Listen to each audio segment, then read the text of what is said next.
conforme prometido, vamos nessa aula de hoje ver a separação das terras e do 13º degrau em diante. Na 13ª eternidade, imensidões de resina torrada e endurecida, coberta de cinza, já transformadas no primitivo chão, submergiram, afundaram e foram para as profundezas das águas.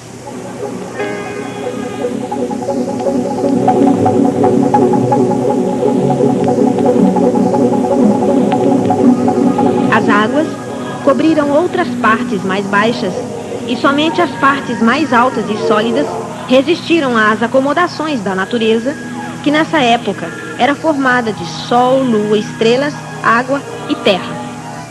Os habitantes ainda se alimentavam da energia e da água, a mesma água que foram experimentando de pouco em pouco, a mesma água que uma eternidade depois faria no organismo deles a dilatação dos órgãos.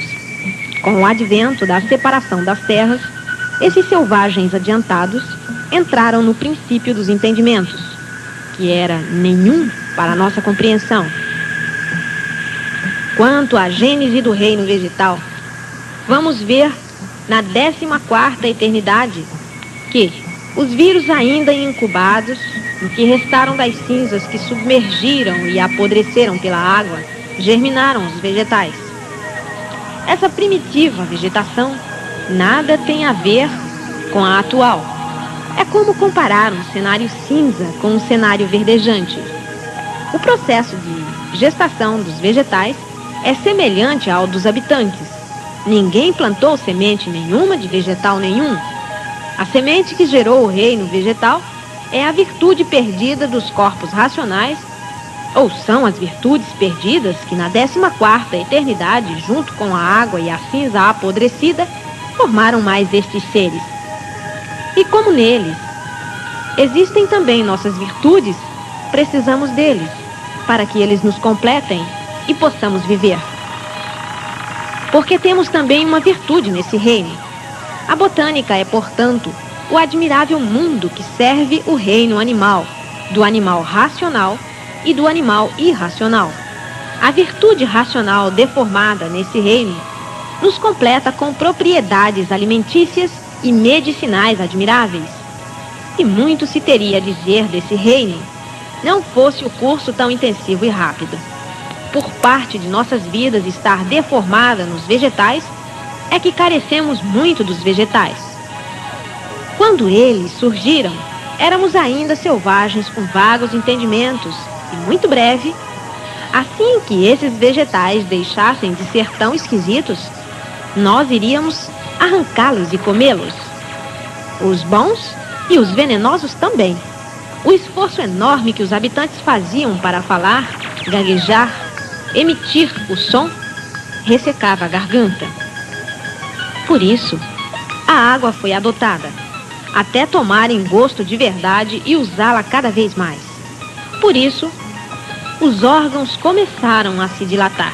Eram os códigos genéticos se acomodando, revolucionando ao receber no organismo água, pura água, que ainda era como se fosse pura energia. E a gênese do reino animal, uma das gêneses mais importantes, é o que vamos ver agora. Na 14ª eternidade, a lua completou suas 4 fases, cheia, minguante, nova e crescente. Isso foi de grande significado. Iria influir diretamente na mudança de fase da 14ª para a 15ª eternidade. E na 15ª eternidade, muitas coisas ocorreriam. A formação dos irracionais, a terra pararia de produzir, encerrando o ciclo da fase dos viventes nascerem do chão. Completa-se a deformação das 7 partes, completa-se a deformação da energia, estabelecendo-se o campo fluídico, elétrico e magnético. Os selvagens principiam a fazer uso dos vegetais.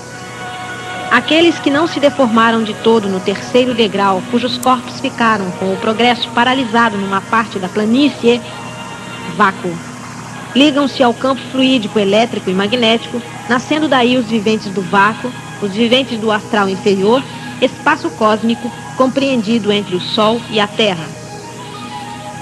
Parando a Terra de produzir e já tendo a Lua em funcionamento suas 4 fases, esta passa a regular a ovulação na incubadeira feminina, preparando o aparelho para a reprodução da espécie que doravante não mais nasceria do chão. A Lua, exercendo fluxo e refluxo magnético nos selvagens, entre a parte feminina e a parte masculina, estabelece a atração magnética, gerando o instinto sexual, resultando no acasalamento das duas partes, até que ficam como aparelhos de reprodução de filhos irmãos. A mulher, oriunda dos vírus incubados na resina, e o homem dos vírus incubados na goma. Um traria os órgãos genitais avessos aos do outro, indicando que na junção ambos produziriam um. Ficou o homem como a sementeira, por trazer consigo da goma que lhe era peculiar na extinção, o micróbio, sêmen, gerado pelo fluido que provém do calor, calor que provém do sol, sol que provém das virtudes, virtudes que provém dos habitantes do mundo racional que foram à extinção. Portanto, uma das eternidades mais significativas da deformação é a 15ª eternidade. Os irracionais surgiram quando, na 15ª eternidade, o campo fluídico elétrico e magnético completa a sua deformação e o Sol passa a ser fogo, e do fluido do fogo, incubado na bicheira do chão, surgem os irracionais, que logo depois também ficam como aparelhos de reprodução de filhos irmãos. Vimos, portanto, a síntese do 1º ao 12º degrau, a separação das terras, e a gênese dos reinos vegetal e animal. Temos virtudes perdidas nesses 2 reinos, e por essa razão, essas 2 partes completaram 7. E quando isso ocorreu, a incubadeira deixou de ser o chão. O hediogroma deixou de ser a forma no chão. A incubadeira passou a ser o óvulo no ventre do aparelho feminino. O hediogroma passou a ser o sêmen, micróbio produzido na goma masculina, o líquido, elétrico e magnético. Na próxima aula, nós vamos continuar com esse assunto palpitante.